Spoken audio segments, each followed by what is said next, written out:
On a bitter February morning in 1996, in a small town tucked into the rolling hills of southeastern Missouri, a 9-year-old girl named Angela Marie Samson stepped out of her grandmother's modest ranch house on Hickory Lane and vanished into the gray Predawn hours. She had been staying there for 3 days, while her mother worked double shifts at the packaging plant 30 miles away. The grandmother, Doris Samson, told authorities she last saw the child sleeping soundly at 11 the night before, tucked beneath a faded quilt in the back bedroom. When Doris shuffled to the kitchen at 6 that morning to start the coffee, she noticed the back door standing open, the screen unlatched, swaying slightly in the cold wind. Angela's winter coat still hung on its hook. Her sneakers sat paired neatly by the door, but the girl herself had disappeared as completely as morning mist burning off a creek.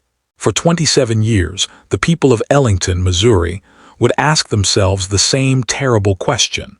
What happened to Angela Samson that night, and who among them knew the answer all along? The town of Ellington sits in Reynolds County, a place where timber gives way to limestone bluffs, and the current river cuts through valleys that have known human habitation for thousands of years. In 1996, the population hovered just above 600 souls. Most folks worked in logging, at the packaging plant over in Centerville, or made their living from the seasonal tourism that brought canoeists and fishermen through in warmer months. It was the kind of place where pickup trucks outnumbered sedans 3 to 1, where everyone knew everyone else's business, and where front doors often went unlocked because crime felt like something that happened in cities, not here among neighbors who had known each other since grade school. The Samson family had lived in Reynolds County for 4 generations.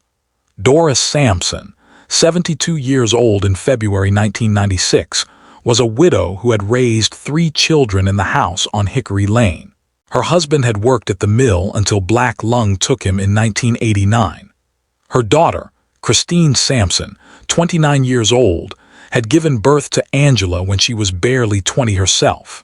Christine worked packaging shifts at the plant, often pulling doubles to make ends meet.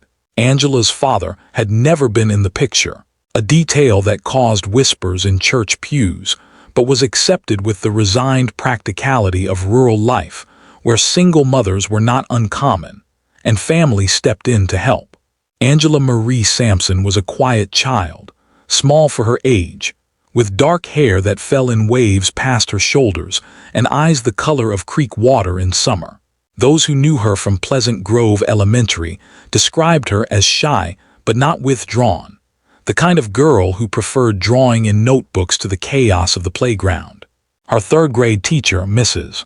Harriet Plemons, would later tell investigators that Angela had a particular talent for art, that she drew intricate scenes of forests and animals with a patience unusual for a 9-year-old. The girl carried a blue backpack everywhere, stuffed with colored pencils and a spiral-bound sketchbook with a unicorn on the cover. The last week of Angela's life followed a pattern that had become routine. Christine worked the evening shift Monday through Wednesday, which meant Angela stayed with Doris while her mother pulled 10-hour stretches at the plant. The arrangement suited everyone. Doris enjoyed the company, the way the house felt less empty with a child's presence filling the rooms.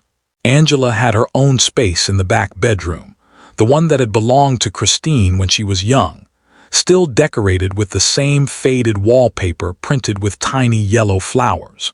Tuesday, February 13, 1996, dawned cold and overcast.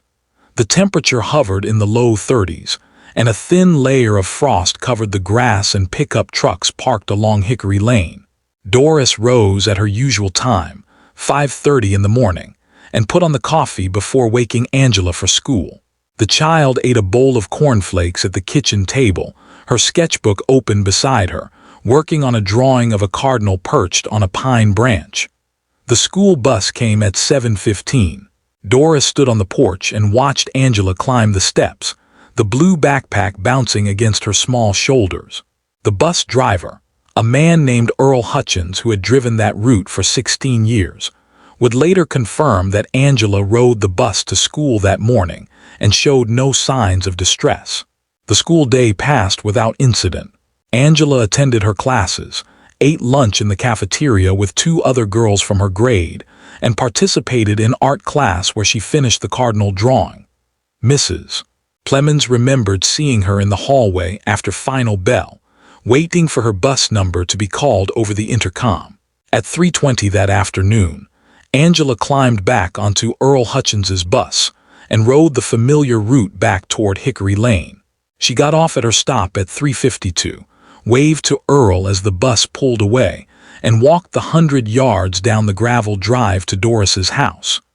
Doris had baked oatmeal cookies that afternoon.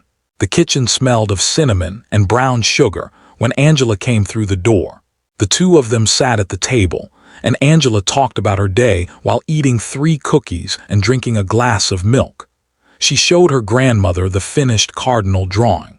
Doris told her it was beautiful, that she should give it to her mother when Christine came to pick her up later that week. Angela placed the drawing carefully in her backpack and carried it to the back bedroom. The evening unfolded in its ordinary way. Doris fixed supper, a simple meal of chicken and dumplings with green beans from jars she had canned the previous summer. They ate at 5:30, while watching the local news on the small television in the living room. Angela helped wash the dishes, standing on a step stool to reach the sink, her small hands soapy and careful with the plates. At 7, she took a bath, and Doris heard her splashing and singing softly to herself through the closed bathroom door. By 8, Angela was in her nightgown, the one printed with cartoon bears, sitting on the couch beside her grandmother while they watched a nature program about wolves in Yellowstone. At 9 o'clock, Doris sent the child to bed. She tucked Angela beneath the quilt, kissed her forehead, and turned off the lamp on the bedside table. The house settled into its nighttime quiet, the only sounds the ticking of the clock in the hallway and the occasional creak of settling floorboards. Doris watched television until 10:30, then made her rounds checking that the doors were locked, the stove turned off, the coffee pot set for morning. She glanced into Angela's room. The child lay on her side, facing the wall, breathing with the deep rhythm of sleep. Doris left the door open a crack, as she always did, and went to her own bedroom at the front of the house. What happened in the hours between 10:30 that night and 6, the next morning would become the central mystery that haunted Ellington for the next 27 years. Doris Samson would later tell investigators that she slept soundly, as she always did, undisturbed by any unusual sounds. She did not hear the back door open. She did not hear footsteps in the hallway or the creak of Angela's bedroom door. She did not hear a vehicle in the driveway or voices raised in alarm. The night passed in silence, and when morning came, the child was gone. Doris woke at 5:30 on Wednesday, February 14th. She shuffled to the kitchen in her slippers and bathrobe, turned on the light, and stopped. The back door stood open perhaps 6 inches, the screen door unlatched and moving slightly in the breeze. Cold air poured into the kitchen. Doris's first thought was confusion rather than fear. Perhaps she had forgotten to lock it properly. Perhaps the latch had failed. She walked to the door and looked outside. The backyard stretched empty in the gray Predawn light, the old swing set standing motionless, the firewood stacked neatly against the shed. She closed the door and turned the deadbolt. Only then did the wrongness begin to settle in her chest like a stone. She walked down the hallway, her slippers making soft sounds on the worn carpet. She pushed open the door to Angela's room. The bed was empty. The quilt lay tangled at the foot of the mattress. The pillow bore the impression of a small head, but the child herself was gone. Doris called Angela's name, her voice sharp with rising panic. She checked the bathroom, the living room, her own bedroom. She opened closets and looked behind furniture with the irrational hope that the child might be hiding, playing some early morning game. But there was no answer, no sound of small feet running to apologize for the fright. At 5:53 that morning, Doris Samson called the Reynolds County Sheriff's Department from the rotary phone in her kitchen. Her voice shook as she spoke to the dispatcher, a woman named Carol Denton who had known Doris for 30 years. Carol would later recall the exact words. "Angela's gone. She's not in her bed. The back door was open. You need to send someone right now." Deputy Marcus Webb arrived at the house on Hickory Lane at 6:14. He found Doris Samson standing on the front porch, still in her bathrobe, arms wrapped around herself against the cold. She led him through the house, showed him the empty bedroom, the open back door that she had since locked. Deputy Webb called for backup and began a systematic search of the property. He walked the perimeter of the yard, checking the shed, the area around the swing set, the tree line where the property gave way to woods. He found no sign of disturbance, no footprints in the frost-covered grass that might indicate which direction someone had gone. By 7 o'clock, 4 more deputies had arrived. Sheriff Vernon Hayes took command of the scene, a tall man in his 50s with a reputation for methodical police work. He interviewed Doris Samson while deputies searched the house and grounds. Doris told him everything she could remember about the previous day, the routine evening, the moment she had tucked Angela into bed. She could offer no explanation for the open door, no theory about where the child might have gone or who might have taken her. Sheriff Hayes noted that nothing appeared to be missing from the house except the child herself. Angela's blue backpack still hung on the bedpost in her room. Her sneakers still sat by the front door.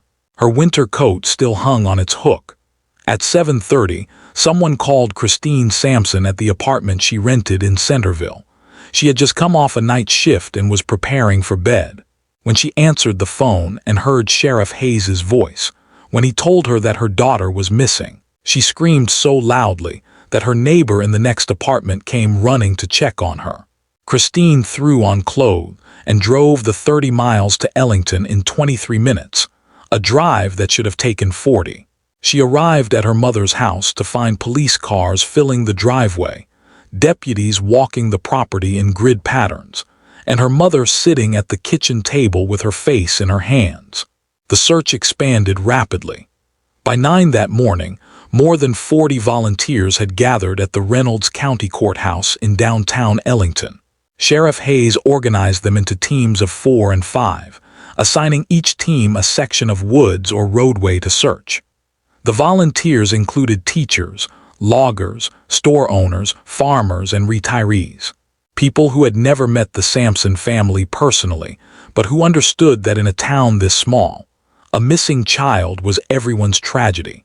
They spread out across the countryside, calling Angela's name, checking abandoned buildings, looking in ditches and culverts and under bridges. The local radio station broadcast the news.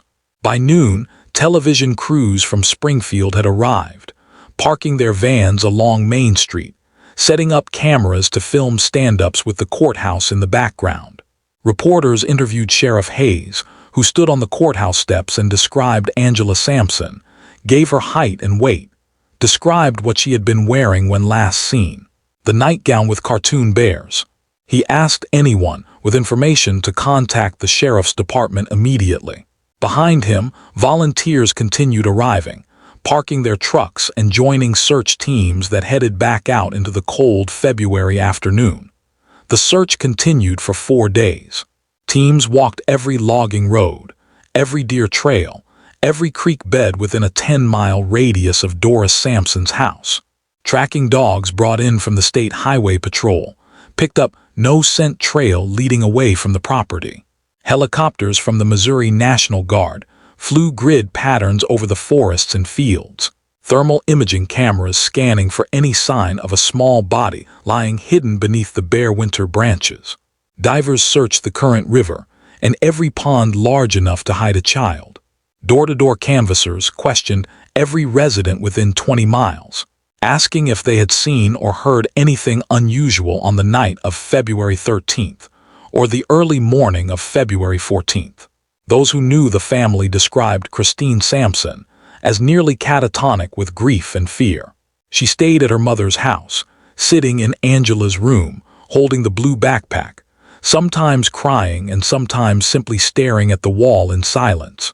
Doris Samson moved through the days in a kind of mechanical shock, answering questions when asked, but otherwise sitting motionless at the kitchen table. The community rallied around them. Women from the church brought casseroles and pies. Men offered to repair things around the house, to do anything that might help. But there was no helping, not really. Not while the child remained gone, and every passing hour made the likelihood of finding her alive grow dimmer. Clear's throat. The investigation began to focus on the details that did not quite fit together. The small inconsistencies that investigators notice when they have interviewed everyone twice and walked the same ground until they know every stone. Sheriff Hayes and his deputies began to look more closely at the timeline of that night, at the question of the open back door, at who might have known that Angela was staying with her grandmother that particular week. The door became the central puzzle. Doris Samson insisted she had checked it before bed, that she always checked the doors, that it had been closed and locked at 10:30. Yet at 5:30 the next morning it stood open. The lock showed no signs of forced entry. The screen door's latch was simple, easily opened from outside, but the main door had a deadbolt that required a key from the exterior or a deliberate turn from the interior. If someone had opened it from outside, they would have needed a key or someone would have had to unlock it from inside. If Angela herself had opened it, why? Where was she going in the middle of the night, in February, without her coat or shoes? Deputies interviewed everyone who had regular access to Doris Samson's house. Christine, of course, had a key. Doris's son, Angela's uncle Robert Samson, age 41, also had a key to his mother's house. Robert lived 15 miles away in the town of Bunker, worked as a long-haul truck driver, and had been on a run to Kansas City on the night Angela disappeared.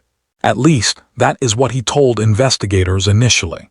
Phone records would later show that Robert had called his mother's house at 9:45 on the evening of February 13th, just 15 minutes after Doris had put Angela to bed. When asked about the call, Robert said he had just been checking in, seeing how his mother was doing, nothing unusual. Doris confirmed that they had spoken briefly, that Robert had asked about Angela, had asked if the child was behaving herself. Investigators asked Robert to provide documentation of his truck route that night. He presented fuel receipts from a truck stop in Columbia, Missouri, stamped at 11:22, and from another in Kansas City, stamped at 2:30 in the morning. The distance between Columbia and Kansas City is roughly 125 miles, a drive of approximately 2 hours. The times fit, but deputies also noted that Columbia was only 90 miles from Ellington, less than 2 hours of driving. Theoretically, Robert could have left Ellington after midnight and still made it to Columbia by 11:22. But why would he? What possible reason could a man have to take his 9-year-old niece from her bed in the middle of the night? Those who knew Robert Samson described him as a quiet man, unmarried, someone who kept to himself but was always pleasant when you ran into him at the store or the gas station. He attended family gatherings, remembered birthdays, sent cards at Christmas. He had been close to his sister Christine when they were young, though they had grown apart as adults the way siblings sometimes do when life takes them in different directions. He had never been in trouble with the law, not even a speeding ticket on his record. He worked steadily, paid his bills, owned a small house in Bunker that he kept neat and orderly. But investigators also learned other things.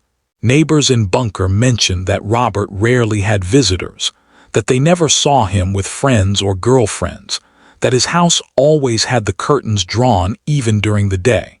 A waitress at the truck stop in Ellington recalled serving him coffee late one night and feeling uncomfortable with the way he looked at her, though she could not articulate exactly what had made her uneasy. A former coworker from a logging job Robert had held years earlier remembered him as someone who never joined the other men for beers after work, who never talked about himself, who had once made a comment about children being pure and uncorrupted that struck the coworker as odd at the time, but took on a darker significance now. These observations were vague, subjective. The kind of details that people remember differently depending on what they are looking for. But investigators collected them nonetheless, building a file on Robert Samson even as they continued to search for Angela and to interview dozens of other potential witnesses and persons of interest. A registered offender lived 12 miles from Ellington, and deputies questioned him extensively, searched his property, and ultimately cleared him when his alibi checked out solid. A drifter had been seen passing through town the week before Angela disappeared, and law enforcement tracked him to Arkansas where he was arrested on an outstanding warrant, questioned, and also cleared. The media coverage intensified. Christine Sampson appeared on camera, her face drawn and pale, begging whoever had taken her daughter to return her safely. She held up a photograph of Angela, the school picture from that year showing the girl smiling shyly at the camera, her dark hair neatly brushed. The image appeared on the evening news across Missouri and in neighboring states. Tips flooded the sheriff's department. Someone had seen a girl matching Angela's description at a rest stop in Kentucky. Someone else reported a man with a young child at a motel in Oklahoma. Each lead required investigation, and each led nowhere. 2 weeks after Angela's disappearance, the search teams began to scale back. The volunteers returned to their jobs and families. The television crews packed up and moved on to other stories.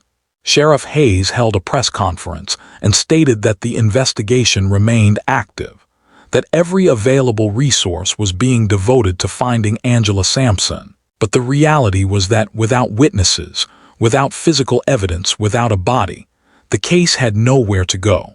It settled into that terrible limbo where detectives continue to work, leads that grow colder by the day, while the family waits for news that never comes. Those who have ever loved someone understand the particular torture of not knowing. Christine Sampson could not grieve properly because there was no confirmation of loss, no funeral, no grave to visit. She existed in a suspension between hope and despair, clinging to the possibility that Angela was alive somewhere while simultaneously imagining every terrible thing that might have happened to her. She stopped working at the plant. She spent hours driving the back roads of Reynolds County, searching for her daughter in places the volunteers had already searched a dozen times. She put up missing person flyers on every telephone pole and bulletin board in a 50-mile radius. The photograph of Angela became ubiquitous. The shy smile, the dark hair, the question beneath it asking if anyone had seen this child. Doris Sampson aged a decade in a matter of months. The guilt of having been in the house when Angela disappeared, of having somehow failed to protect the child entrusted to her care, settled into her bones like arthritis. She stopped going to church because she could not bear the pitying looks, the well-meaning hands on her shoulder, the whispered prayers that felt useless against the enormity of what had happened. She sat in her house on Hickory Lane and waited, though she could not have said what she was waiting for.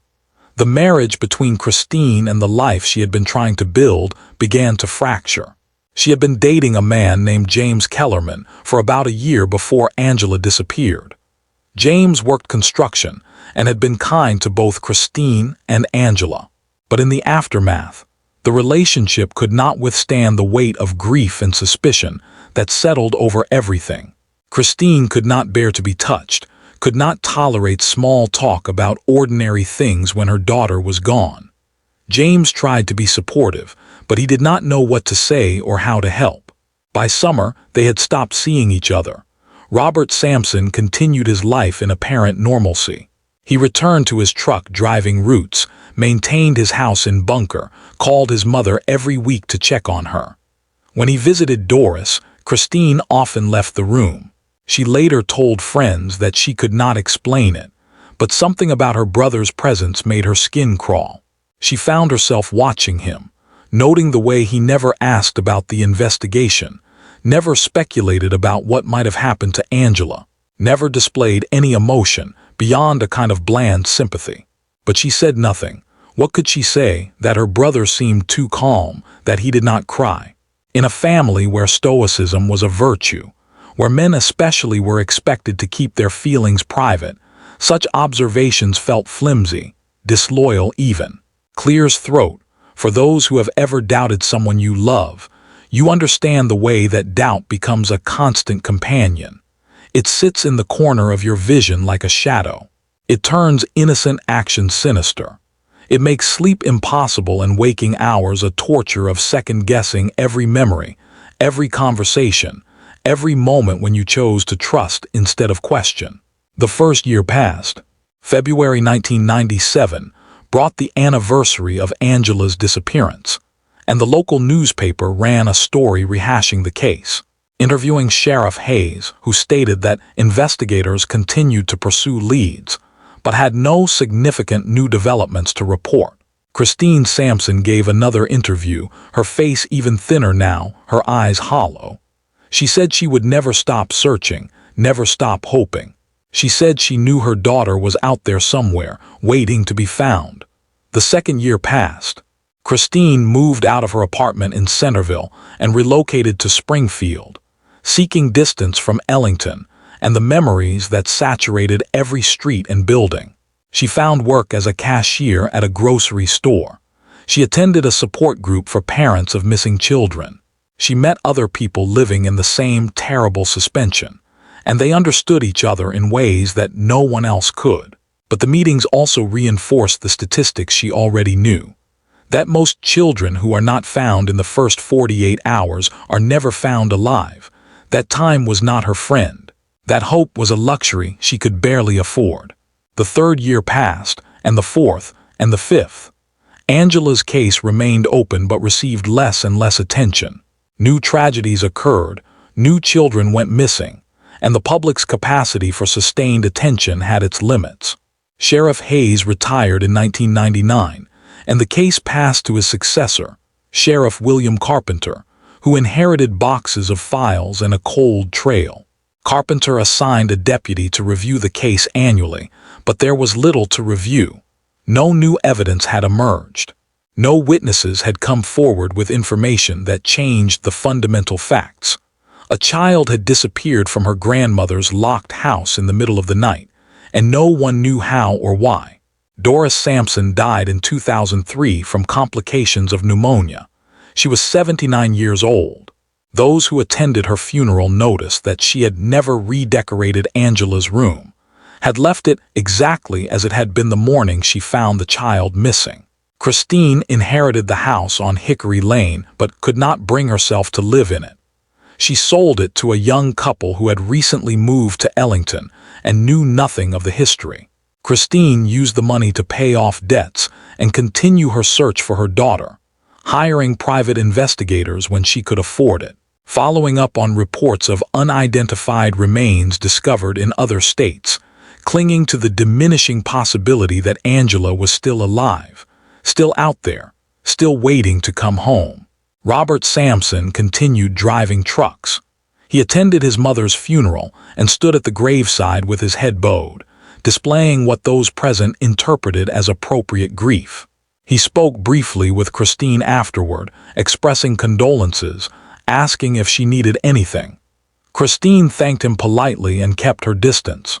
The doubt that had begun as an uncomfortable feeling years earlier had hardened into something close to certainty, though she still had no evidence, no proof, nothing concrete to offer authorities. It was just a knowing, the kind that lives in the gut and refuses to be dismissed. The years accumulated. Angela would have been 16 in 2003, 18 in 2005, 21 in 2008. Christine marked these birthdays privately, imagining who her daughter might have become, what she might look like now, whether she would have gone to college or learned a trade, whether she would have fallen in love, whether she ever thought about her mother and grandmother and the life that had been stolen from her. These thoughts were both comfort and torment, keeping Angela alive in memory while acknowledging the likelihood that she existed only there now, in the realm of imagination and hope.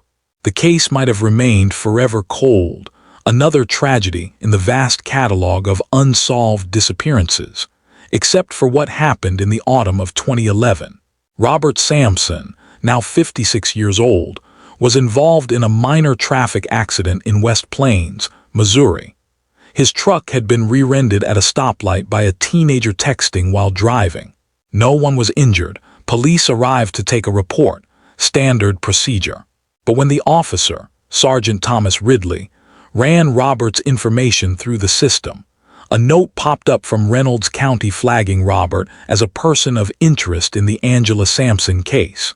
The note was old, dating back to 1996, and had not been updated in years, but it was there nonetheless. Sergeant Ridley was young, 28 years old, and had grown up in neighboring Texas County.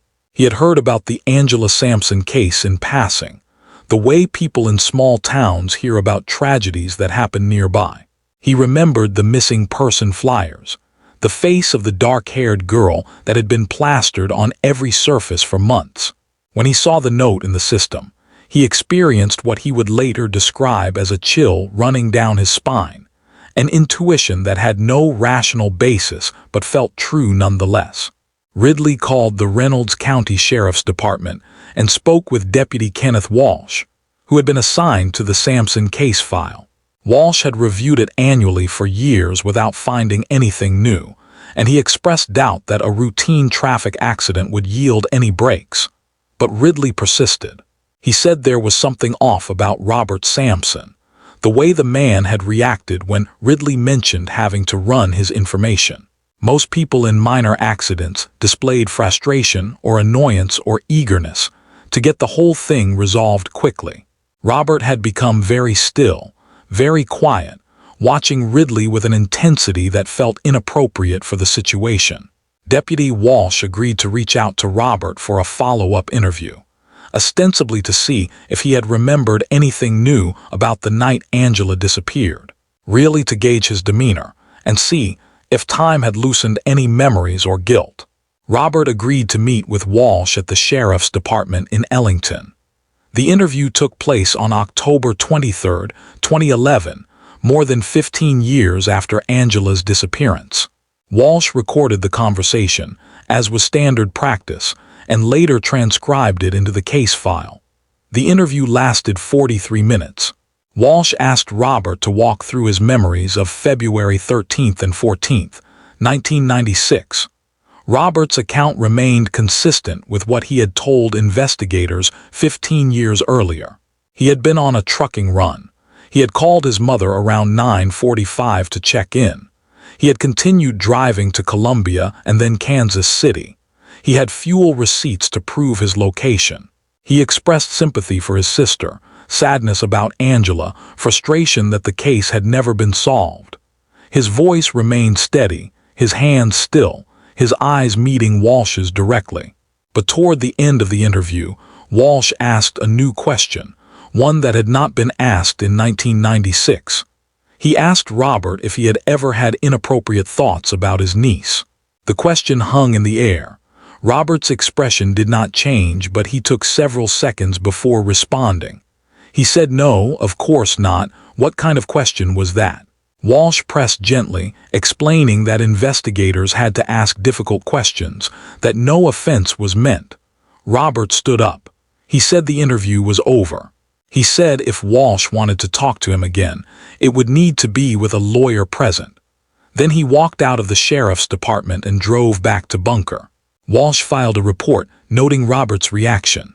He also noted that while Robert's alibi for the night Angela disappeared had checked out in terms of the fuel receipts, there had never been any independent verification that Robert was actually the person who purchased the fuel. The receipts showed transactions at certain times and locations, but they did not include video footage or witness statements confirming Robert's identity. In 1996, this had seemed sufficient. In 2011, with the benefit of hindsight and new questions, it seemed less so. Walsh began quietly reinvestigating Robert Samson. He requested Robert's cell phone records.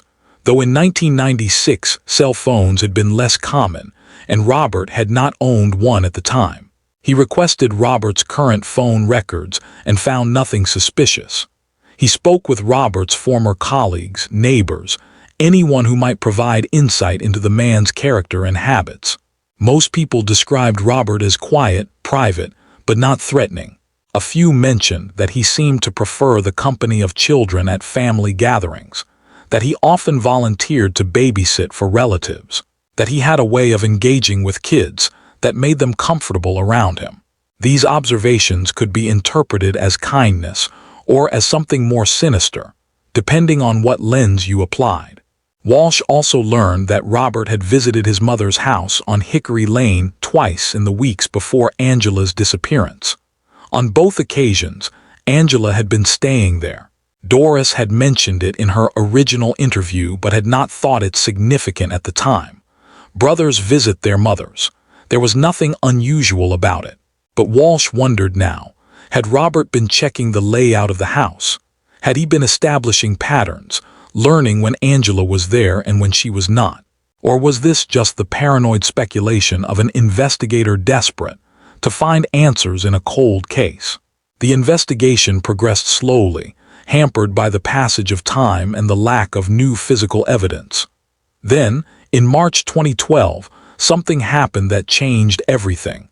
A woman named Linda Morris walked into the Reynolds County Sheriff's Department and asked to speak with someone about Angela Samson. Linda was 43 years old, worked as a nurse in Ellington, and had known the Samson family peripherally through church and community connections. She told Deputy Walsh that she had information she should have shared years ago, but fear and uncertainty had kept her silent. Now, she said, her conscience would not allow her to remain quiet any longer. Linda Morris stated that on the morning of February 14, 1996, she had been driving to work at approximately 5:45, just before dawn. She worked the early shift at the clinic in town, and her route took her past Hickory Lane. She had seen a truck parked in the driveway of Doris Samson's house, a dark-colored pickup that looked like the one Robert Samson drove. She had thought it odd at the time because she knew Robert lived in Bunker and wondered why he would be at his mother's house so early in the morning. But then she had continued on to work, and only later that day had she heard that Angela was missing. Walsh asked Linda why she had not come forward with this information in 1996. Linda's eyes filled with tears. She said she had not been certain it was Robert's truck. She said the light had been poor and she had only glimpsed it in passing. She said she had told herself she must have been mistaken, that there was probably some innocent explanation.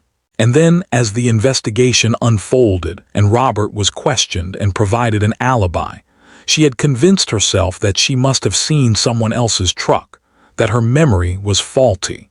But over the years, the image had haunted her. She kept seeing that truck in the driveway, kept wondering if her silence had allowed a guilty person to escape justice. Finally, she said, she could not live with herself any longer. Deputy Walsh took Linda's statement and had her work with a sketch artist to describe the truck in as much detail as possible. He also requested that she undergo a polygraph examination to verify the truthfulness of her account. Linda agreed. The polygraph, administered 3 days later, indicated no deception. Walsh brought the information to Sheriff Carpenter, who authorized a more aggressive investigation into Robert Samson. On April 2, 2012, investigators executed a search warrant on Robert's house in Bunker. They had sufficient probable cause based on Linda Morris's testimony, the inconsistencies in Robert's alibi, and the pattern of suspicious behavior noted over the years. Robert was not home when the warrant was served. He was on a trucking run in Illinois. Deputies entered the house and began a methodical search. What they found was both less and more than they had hoped. There was no physical evidence directly linking Robert to Angela's disappearance. No items of her clothing, no forensic evidence, no hidden room or burial site. But they did find a lockbox in the bedroom closet, and inside that lockbox were photographs. Dozens of photographs of children, girls mostly, ranging in age from about 6 to 12. The photographs appeared to have been taken at public places, parks, playgrounds, school events. The girls in the images were clothed and engaged in ordinary activities, but the sheer number of photographs and the focus on children raised immediate red flags. Among the photographs was one of Angela Samson, taken at a family gathering in the summer before she disappeared. She wore a bathing suit and was smiling, unaware that she was being photographed. Investigators also found journals, spiral-bound notebooks filled with Robert's handwriting. The entries were cryptic, referencing drives he had taken, places he had visited, thoughts he had entertained. One entry from February 15, 1996, the day after Angela's disappearance, contained a single line. The hardest part is not the act itself, but the living afterward with what you know and what you can never say. Those words, when read by investigators 16 years later, seemed to confirm what many had suspected all along. But confirmation through implication is not the same as legal proof.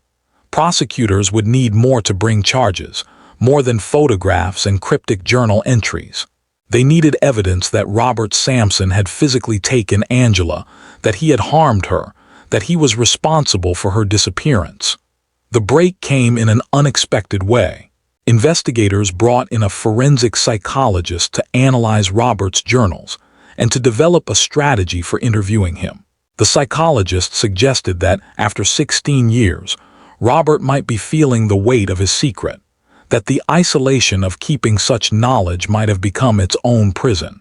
The psychologist recommended a carefully orchestrated interview in which investigators would present the evidence they had, confront Robert with the inconsistencies, and offer him an opportunity to unburden himself by telling the truth.